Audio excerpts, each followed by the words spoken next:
देखो बेटा, ये सवाल एक शीट दी हुई है और शीट का इनफाइनाइट शीट की तरह ट्रीट कर सकते हो, क्योंकि जो पॉइंट पी है वो शीट के बहुत करीब है।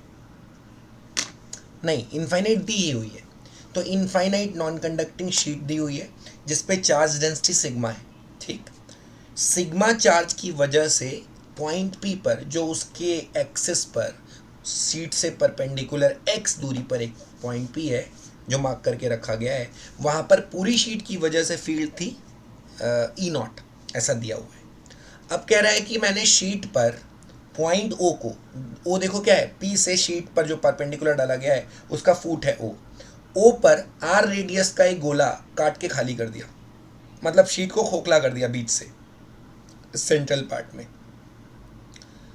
जिस स्मॉल आर रेडियस का गोला काटा गया है वो आर रेडियस जो पॉइंट पी की दूरी है, ओ से पी की दूरी है एक्स, उसकी तुलना में बहुत छोटा है। यानी ये गोला जो है ये ओ से पी की तुलना में, ओपी क्या है, एक्स दूरी, तो ये जो गोला है आर रेडियस का वो ओपी की तुलना में बहुत स्मॉल है। अब आपसे कह रहा है कि अगर इस कट करने की वजह से, इस सिस्टम को रिमूव करने की वजह से पी पर electric field E minus delta E हो जाती है तो डेल्टा ई की वैल्यू बताइए। सुनिए, इंट्यूशन लगेगा, कोई इंटीग्रेशन नहीं लगेगा इसमें। देखो, शीट जो है, ध्यान से सुनिए, जो शीट है इनफाइनाइट शीट की तरह ट्रीट कर सकते थे इसको, या इनफाइनाइट, हाँ इनफाइनाइट दिया हुआ है, इसकी वजह से पॉइंट पी पर इलेक्ट्रिक फील्ड, आपको फॉर्मूला पता भी होगा, sigma by 2 epsilon not if it is a non conducting single layered sheet. तो इलेक्ट्रिक फील्ड की वैल्यू कुछ तो ई दी हुई थी। आपने क्या किया, आपने ये काट दिया,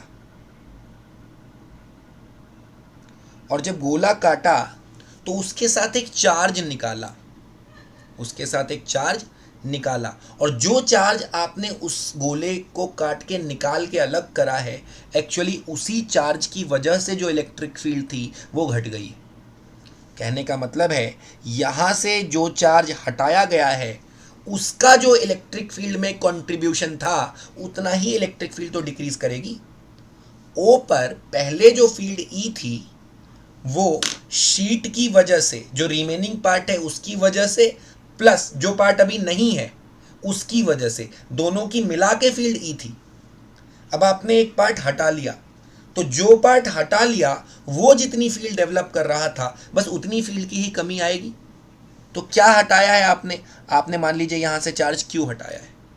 अब चूंकि स्मॉल आर रेडियस बहुत छोटी है तो इस क्यू को पॉइंट चार्ज की तरह ट्रीट कर सकते हैं। सुनिए ध्यान से, क्यों, स्मॉल आर रेडियस एक्स की तुलना में बहुत छोटी है, यानी पॉइंट बहुत दूर है डिस्क से, जो डिस्क काटी गई है उससे पॉइंट बहुत दूर है। बहुत दूर से अगर आप किसी डिस्क को देखते हैं, बहुत दूर से, तो वो डिस्क पॉइंट चार्ज की तरह बिहेव कर सकती है इलेक्ट्रिक फील्ड के कैलकुलेशन के पर्पस के लिए। तो जो चार्ज आपने काटा है मैं उसको पॉइंट चार्ज की तरह ट्रीट कर सकता हूँ पी के पर्सपेक्टिव में। तो पी पर इस पॉइंट चार्ज की फील्ड कितनी होती, के Q by x square. Now this kq by x square, what is the field at p due to this point charge, this removed point charge, and this is basically the delta E. इतने ही field की कमी आ जाएगी। हाँ, सही बात यह है कि आपको q के टर्म्स में नहीं लिखना है, लेकिन q जो है वो डिस्क से निकाला गया चार्ज है, और डिस्क के पास कितना चार्ज होगा, sigma into pi r square. तो जो डेल्टा ई की वैल्यू आएगी वो आएगी k इंटू क्या, sigma into pi r square divided by x square. अब आप चाहिए तो k की वैल्यू 1/4 पाई एप्सिलॉन नॉट लिख लीजिए, तो डेल्टा ई की वैल्यू आ जाएगी 1/4 पाई एप्सिलॉन नॉट, है ना, into sigma pi r square divided by x square. ठीक है क्या, यहाँ से पाई पाई कट गया, sigma r square upon 4 epsilon naught x square. Let me just check the answer, yes, sigma r square upon 4 epsilon naught x square, that is what they have given as the answer, so this is the correct answer.